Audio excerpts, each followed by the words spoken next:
तेल के और बग़ैर सिरके के ये खातून 40 साल की उम्र में अचार बना रही हैं और अचार से रिलेटेड प्रोडक्ट्स बना रही हैं और सबसे बढ़ के अपने पैरों पर खड़ी हैं। सो कब से कर रही हैं काम आप? मुझे तकरीबन 1 साल हुआ है काम करते हुए, और मेरी स्पेशल प्रोडक्ट यही है कि मैं बग़ैर तेल और सिरके के अचार बना रही हूँ। और आई थिंक पाकिस्तान में क्या इंटरनेशनली भी इस टाइप की रेसिपी कोई नहीं बना रहा। My beetroot jam. अच्छा, बीट रूट, चुकंदर का जैम।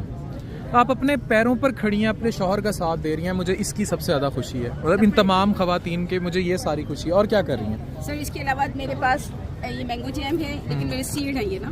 अच्छा, गुड वन। ये मैंगो जैम है। ये देखिए फालसे की चटनी है। फालसे की ये भी चटनी मेरी मिस्री में बनी हुई है। कितना कमा लेती हैं महीने में? सर महीने में डिपेंड करता है। माशाल्लाह मेरा 1 भी हो जाता है, 1+ भी चला जाता है, 1 भी चला जाता है। 1 लाख से ऊपर 40 साल की उम्र में ये सब बनाकर तो ये फैमिली को कितना बड़ा सपोर्ट करेंगे। ऐसी हर खातून की कहानी।